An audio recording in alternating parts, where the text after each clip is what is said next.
In this episode, we have another special guest. With us today is Oneisha Lee, a manifestation and spirituality coach who helps people rewire their subconscious mind for success. Together, we dig into finding clarity, rewiring your subconscious, and manifestation, all in service of creating the life of your dreams. Onisha shares 2 secret tricks for aligning with who you really are and manifesting what you deeply desire. And we explore how this fits in our lives as ADHD women entrepreneurs. You'll walk away with specific strategies to try to help you clarify what you really want, to rewire your subconscious, and to manifest what you truly desire. Be sure to listen. Welcome to the Self Loved ADHD Woman's Way podcast. I'm your host, Jen Barnes. If you're an ADHD woman entrepreneur, ADHD adjacent, or ADHD ish, you've come to the right place. We'll dive deep into the unique challenges you face, from the inner turmoil to the outer obstacles. We'll blend neuroscience, IFS, and somatic healing and explore practical strategies to help you navigate the world of entrepreneurship with ADHD with greater ease and effectiveness. I'm glad you're here. Hey, it's Jen. I'm so glad you're here today. And I'm especially excited because we have a special guest.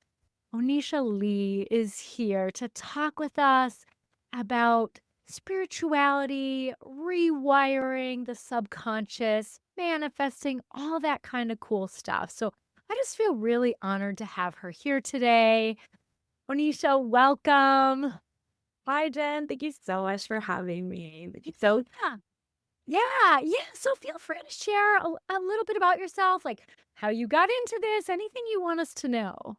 yeah, absolutely. So, thank you for that intro. I am a manifestation and spirituality coach, and I do help people rewire their subconscious mind for success, for helping them create their dream life, whatever it is that they want to do. I just love getting to the nitty gritty root cause of what makes you and how you can get better. Oh, that sounds lovely. I want to get off the podcast and have you coach me. But anyway, We can make that I happen. I love that. I love that. So I heard figure out what makes you. I know we've talked about clarity. So how do you do that? What do you Yeah. do with people? What's the work? Absolutely. Oh, there's a lot of work that goes infinitely, but I can talk about at least 2 things that are really important, Great. Yeah. yeah, with me and my clients. So, what I've noticed when people feel really lost and they just don't know what the next step there is to do, and for context, like a lot of people that come my way are normally in this transition period of their life. They're like, I want to switch careers. I'm not happy with where I am. I've been doing this thing for so long, but it doesn't feel right anymore. Or they're happy with their career, but their personal life needs changing, like their own goals. They're shifting, but they're just like, but what is that? I don't know. I'm lost. Yeah.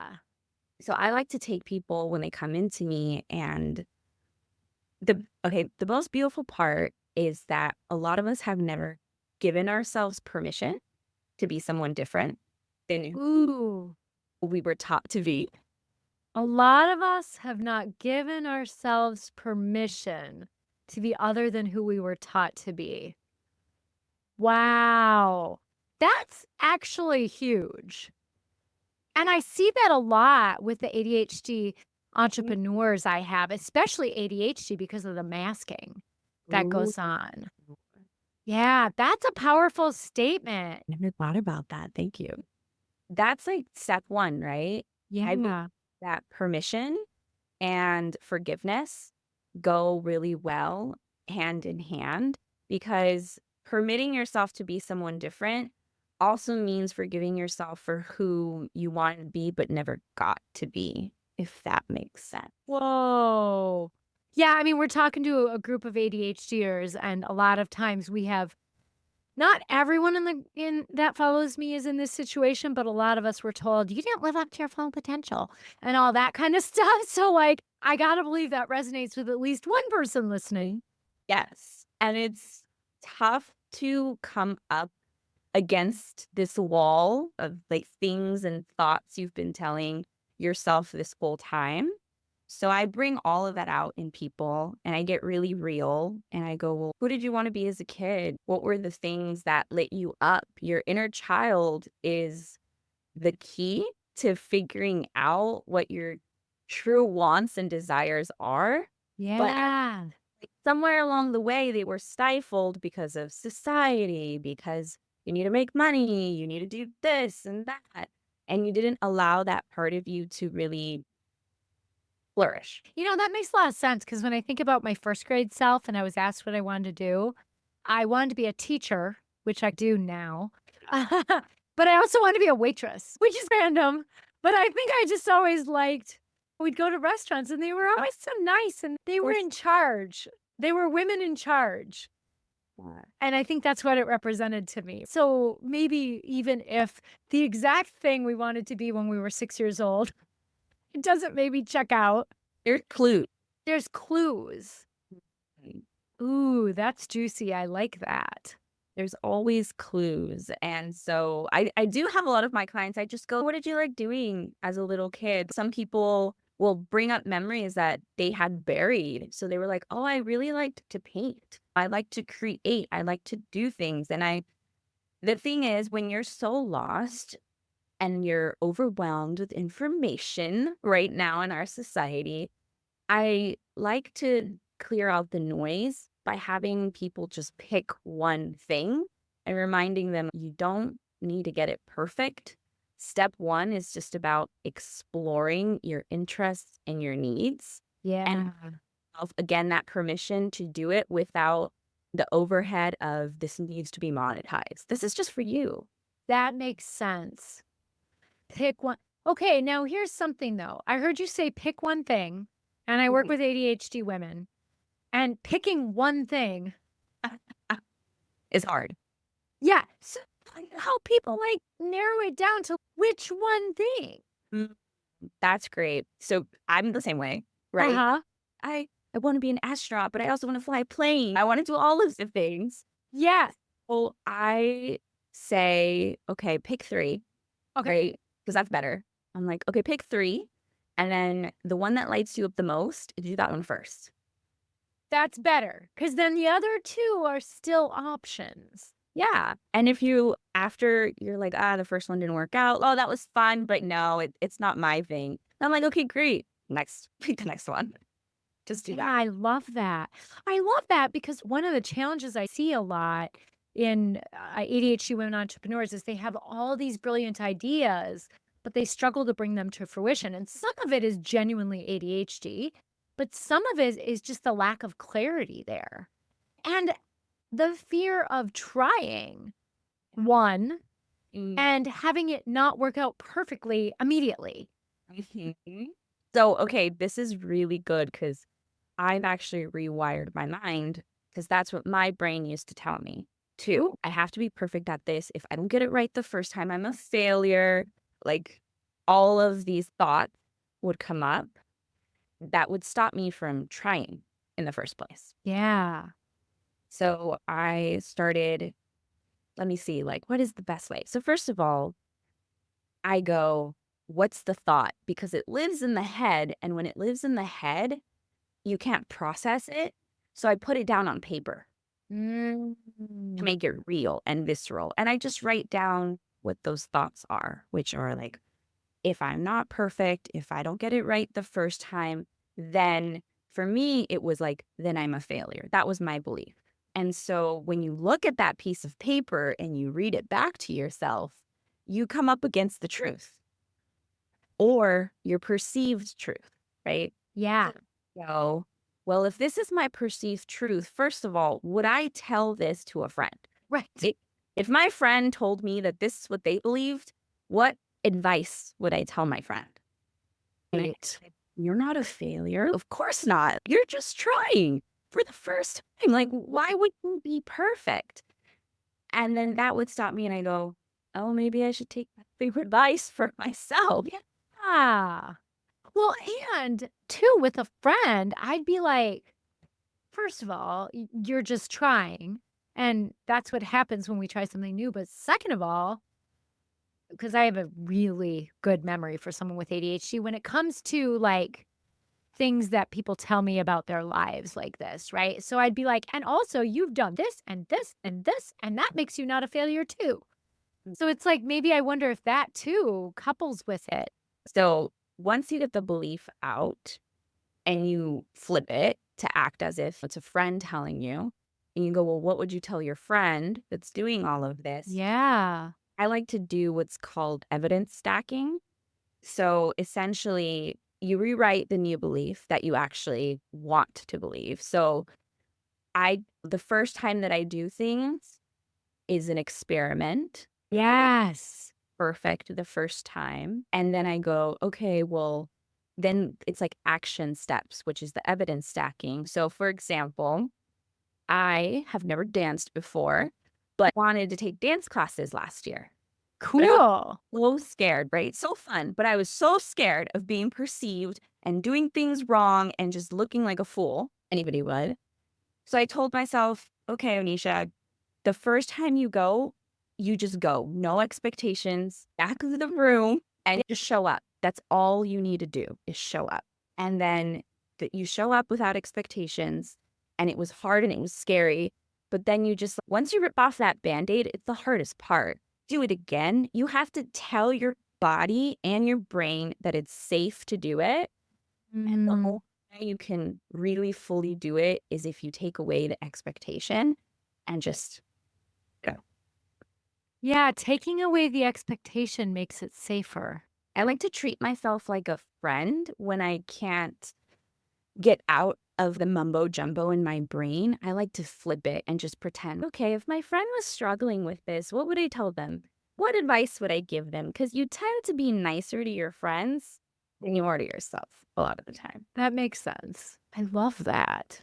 That's a pretty powerful stuff to help people rewire. So you said there were a couple things you could share. Maybe that was both of them. Let me think. And if you're like, don't really remember, I know you also work with people on manifesting. So that's fascinating as well. So we talked about the seeking the clarity and the going back and figuring out that and everything's an experiment and then really doing the rewiring. Yeah, absolutely. I think we've covered as much as I can. I'm good with that. And I hope that people can just test things out. Just test. The last thing I will say is, especially like with ADHD, right? The way you frame things, I think is so important. Yeah. So, for example, like timers at the beginning, before this podcast, we were talking about, oh, like when I get tasks done, if I set a timer, it's the only way things will get done for me. Yeah. So similarly, when you're trying to find clarity, re don't think of it as this abstract thing. For example, really think of what you're doing as like an experiment or like a challenge, but only if it's a fun challenge for you. If you Yeah. like challenge. Now, if you don't like challenges, then think of it as a fun, playful 10-day, 30-day experiment. And that kind of gets the gears Ah. going because going back to your inner child, when you were a kid, you were just like, oh, let's see how far I can take this. Let be adventurous. You created adventures for yourself. And so I think being an adult is going back to that and just think of finding that thing as a new adventure. Like, I like that, creating adventures for yourself. mm, I like that. I, Oh, go ahead. it's because it's fun. And when you Yeah. learn, like, we're programmed to chase fun and we like doing fun things that are easy. So, like, how can you make this hard thing just funner? Yes. Yes, especially with the ADHD brain. Our brains are wired to do things that are interesting. We don't do stuff very easily because it's important or because someone told us to. We tend to do it because it's fun and interesting in some way. And fun is relative. It could be a challenge or it could be something else, but certainly that's an important piece. As you're talking to, what came up for me? So, in my other business, I'm a therapist and I specialize in complex trauma. And now, not everything is complex trauma, and I know that, but I will say sometimes in that hat, with that hat on, I'm a hammer and only see nails. But at the same time, I do see a lot of complex trauma in our society, which I believe stems from generations of patriarchy and war, which is really came with the patriarchy, all that kind of stuff. So, what do you say to, and maybe you, I don't know if you run into this, but I can imagine I might run into this because I see a lot of people with complex trauma who, if I said, what was something you like to do as a kid? And they were like, try to stay alive. And I just wonder, what, if anything, have you figured out to do with that? Or what, maybe you have something for people who are in that place where they don't look fondly at that time in their life. So they're like, I don't know what I like to do. I was just trying to make it. That's a really good question. So, and I can relate in the sense that like my parents come from a really difficult time. So, for that, I would say, okay, if they can't find anything as a kid, you just push the timeline further. So, okay, as a teenager Yeah. or even as a young adult. And if they still, like, if you still don't have anything, I go, okay, well, now that you're in a better place in life where you can work on yourself and want to, what are some of those desires that have been in the back of your brain? Actually, there's two things. One is, what is something you've always wanted to do within the last 5 years and you Yeah. haven't given yourself the chance, the opportunity? And the second thing is, I like to look at jealousy. A lot of people frame, you think being jealous is bad. I don't see it that way. I see jealousy as a tool that tells you what you actually want but don't have. Woo. Because That's cool. if you're Uh, jealous of something, you want it yeah. because it piques your interest in some way, shape, or form. Like when I see people traveling the world, I'm like, I want to do that. That looks so, Yeah. and I'm like, oh, that's because that's an interest of mine that I didn't know I had, for example. Does that make sense? That makes total sense. I love that. Although I will say, I am always envious of people who have very clean and organized homes, Same. but the effort that comes along with that envy, Mm-hmm. like creating that, doesn't really make it something I want to pursue. I agree. And that's when I go, well, maybe I would just hire someone to clean it. There you go. That's the dream for me there.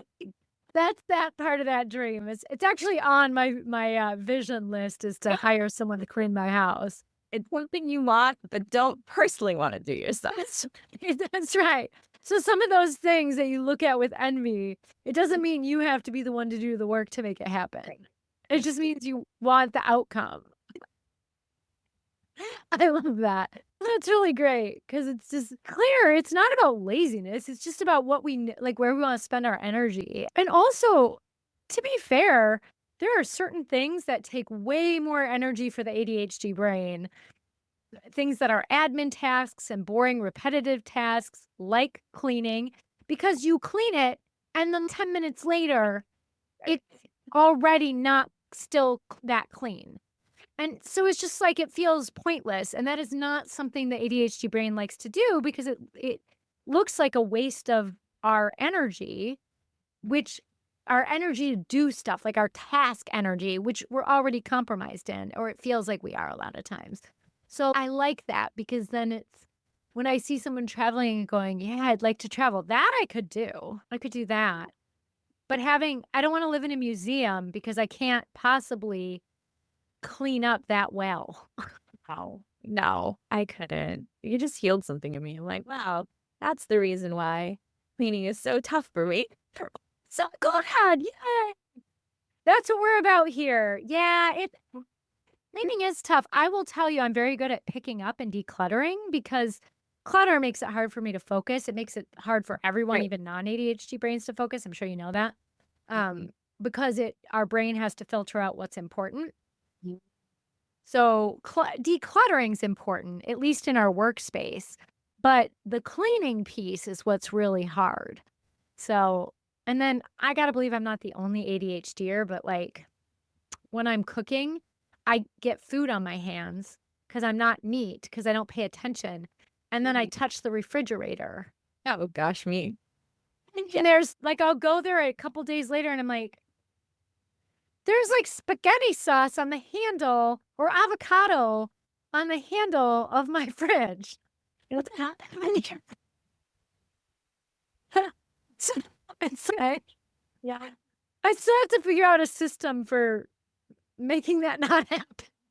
We are one and the same. Maybe that's a goal for my 50s. I love that. We're constantly learning and evolving. That's right. That'll be my goal for my 50s. Most people, they figure that out when they're like 10. Not me. Wow. Oh, fascinating. That's Now, excellent. now I'm like looking around my kitchen like, huh. It's so true. It's so true. Yeah, I love that. So, okay. So, how does manifesting play into some of the stuff we've been talking about?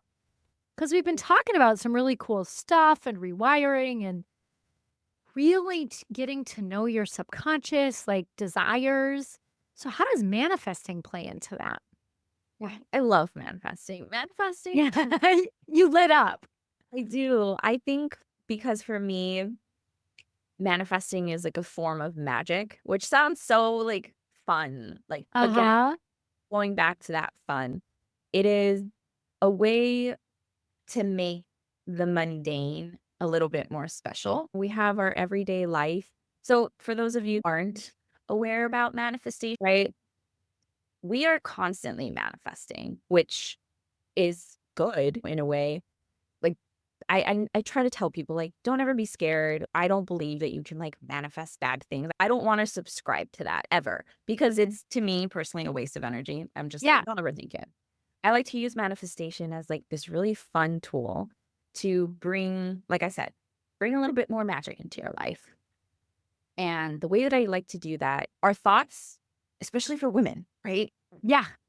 On overdrive all of the time. Yeah. Constantly thinking.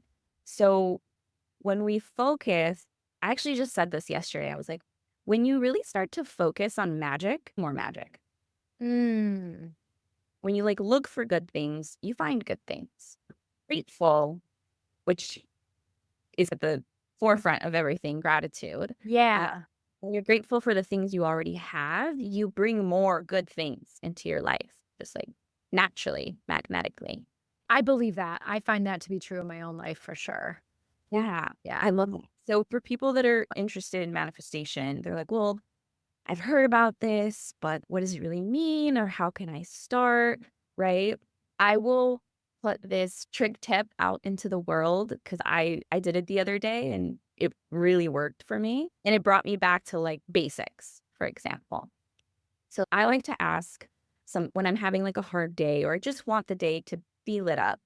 I ask the universe, but you can ask whatever you believe in, Right.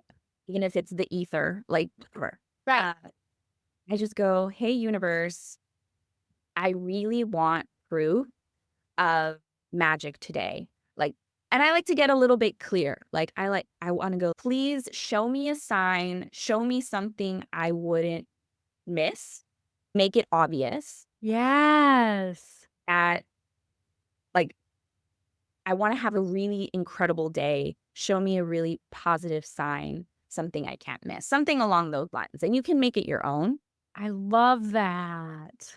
and just put it out. I like to spend, you don't have to spend more than a single 60 seconds on this. But set the intention, say it out loud, say it in your head, and just really believe. That's like the best, most, the two tools is a thought paired with an emotion.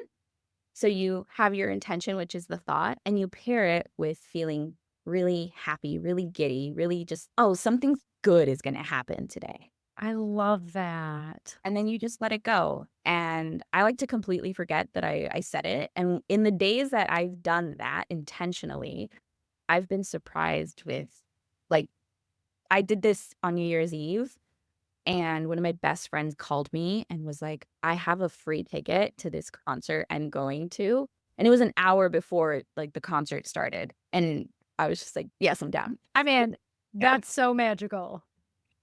So, it could be as big as that, or I thought I was, like, maybe gonna get a cup of coffee for free. I'm just like, "Yeah, like, that would be great." So, just try that out. Yeah, I love that. It reminds me, every year on my birthday, I choose joy, and I Mhm. only choose joy. Everything that happens on my birthday is the Jen thing to happen. Like, it's just and I've done that for I don't know when I started doing it, probably in my late 20s, so, oh my gosh, we're talking, like, probably, like, almost 25 years now, but it every time, even at some of the darkest times in my life, I'm like, "This is my birthday. Today, everything is joyful." And even that, like, the magic that shows up on my doorstep because I choose that. And then I'm, of course, super grateful for everything that shows up. I'm so curious, can you name some things that have happened by choosing joy on your birthday? That sounds fascinating. Yeah, I let me see what happened this year. So, just even little stuff like in preparation for my birthday, I it was a Monday, so that's a big client day for me and I'm self-employed, so I didn't want to cancel all my clients. But even just knowing that's a day of joy for me, I had all but 2 clients who either could go see me a different day that week or weren't coming at all that week because something like, it just like, it was just like, "This is your day." And and then right before I like to read okay, this is, like, trashy, but I got into these in my 20s, and now I just read them because it's fun. Generally, I read nonfiction or other fiction that's more, I don't know, well-written. Not to rip on Janet Ivanovich, but I love the Stephanie Plum series, which is, like she's like a bail bondswoman, and, yeah, it's hilarious. There's a bit of some sexist undertones, and it's just okay, but whatever. I normally wouldn't like something like that, but I got into it when I was young, so it's always fun to see what kind of crazy antics she and her grandma Mazar are up to, and anyway, so that came up on Libby, on my library app, to be available to read on my birthday. Because my plan for my birthday was to sit at my favorite coffee shop and on this one specific couch there and read a book for fun, and that came up, like, a couple days before so I could read it, and then I walk in and the exact couch I wanted was open. No one was sitting there. Like, it's just, like, little things like that. Or even after I did that, then I wanted to go to this store and find a gift for my friend whose birthday is in January. And the exact thing I wanted happened to be at this one store I went to. And then I was cutting it close to get to the restaurant for dinner, but I was like, I really need to stop at Whole Foods real quick to get this one thing. And so I did. And there were no lines. I got a parking spot right up front, and I was in and out faster than I've ever been in and out of any grocery store ever in my life. And I was 2 minutes early to my birthday dinner and just sat there peacefully in the beautiful waiting room or waiting area of this nice restaurant. It's just like all that stuff. And Appointment. yeah, it's just things tend to go my way on my birthday. The other years, I meet with a evidential medium. So, yeah, she's really cool. Yeah, so for those of you that don't know, evidential mediums are trained to get evidence from your loved one that's talking to you that only you could know.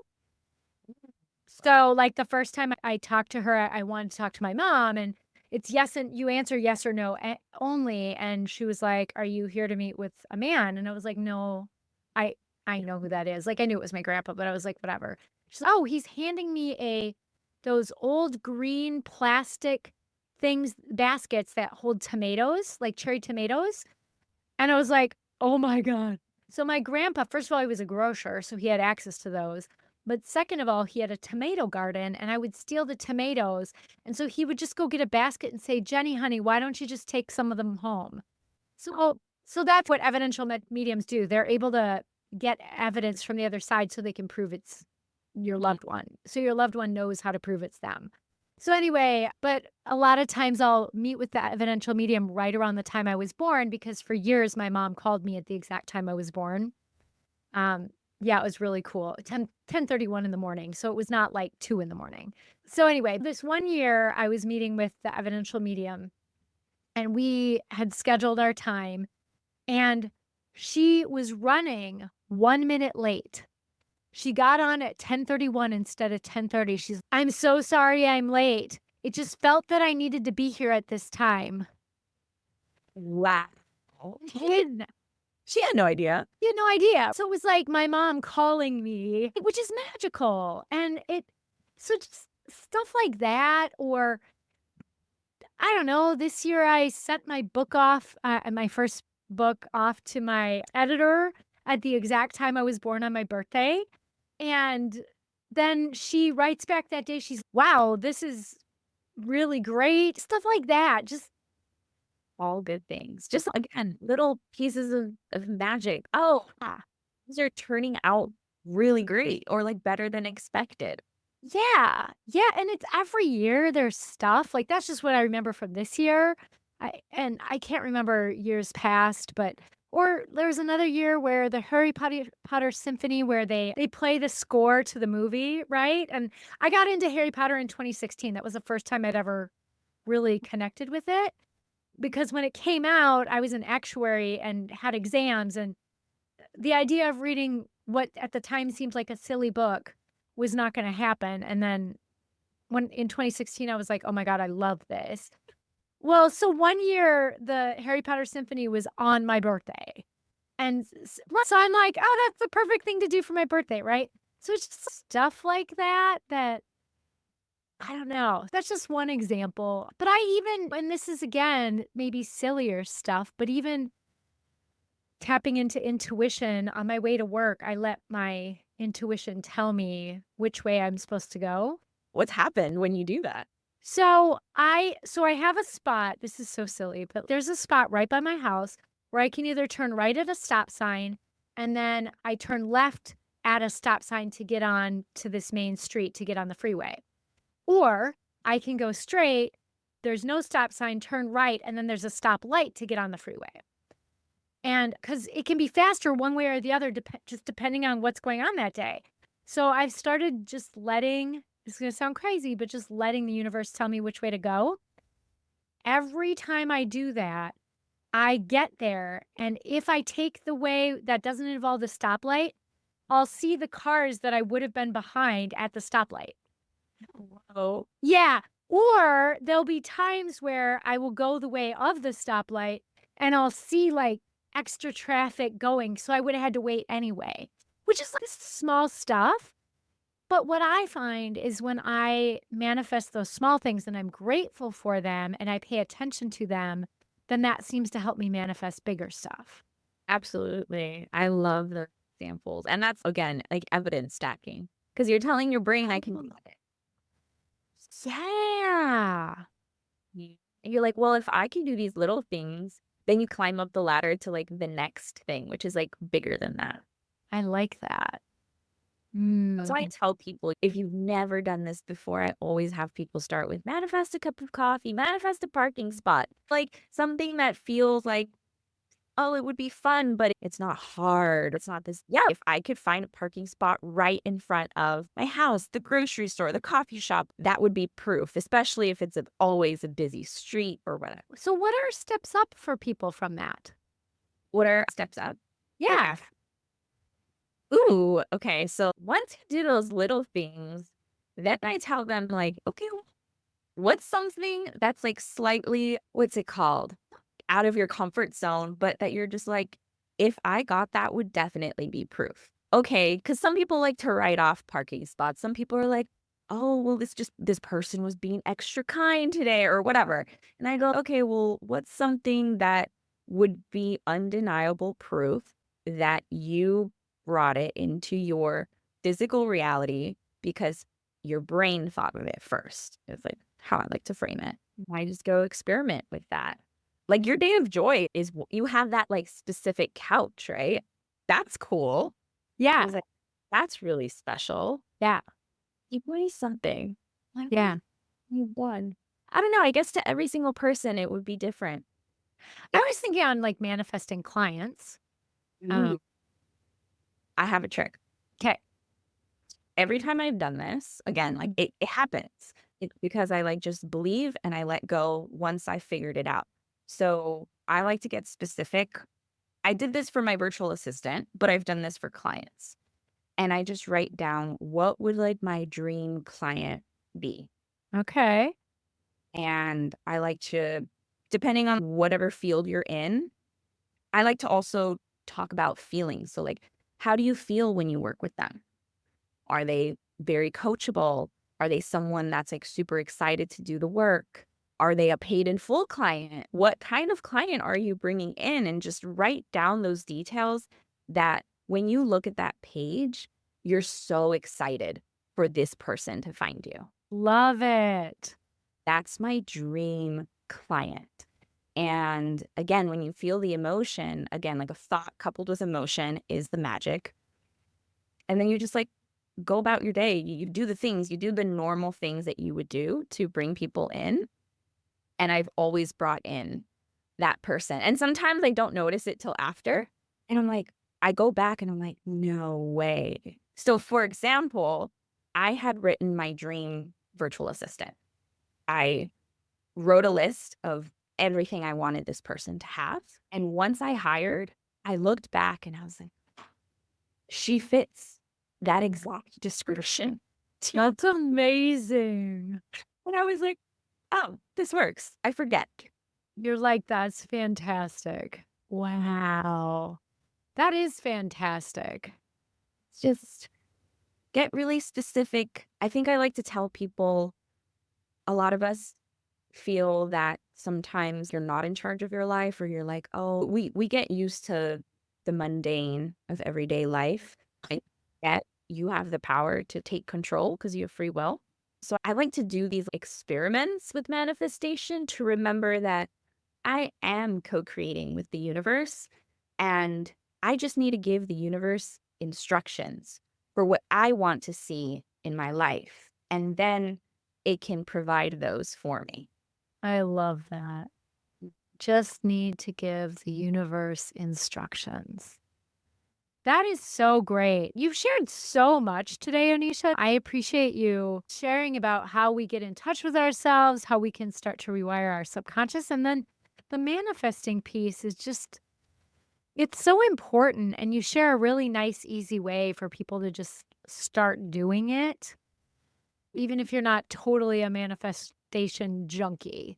It's, oh, just try this and see how it goes, right? It's an experiment. And I like that because so much of life is an experiment. We're just here learning and growing and doing some stuff poorly and then going, oh, that didn't work. I could learn from that. I may as well because it was uncomfortable. 100%. Yeah. Yeah. You'll always, as long as you keep trying, you'll never lose in life. Yeah. I like that. I like that a lot. Oh, well, what a blessing for you to be here today. Thank you so much. Now, if people want to find you or work with you, I think you said they can find you on your Instagram page at Spiritual Fit Babe. Is that right? So we'll put that in the show notes so you can hook up with Oneisha. And if they want to work with you, could they just DM you? Yeah, you can DM me. My DMs are open. Perfect. That's awesome. I love that. Thank you so much for being here today. I just really appreciate you taking the time to share your wisdom with us. Thank you so much for having me, Jen. This was so lovely. It was such a pleasure to talk to you. You're so fun. Oh, likewise, dear. All right. So if you're not following the Self-Loved ADHD Woman Way podcast yet, I would love it if you would hit that follow button. And if you haven't left a review yet, please leave a review. And if you're like, but I don't know how, Jen, I've got you covered. I made a janky video. with me, my iPad and my phone trying to show you. So I've got you covered.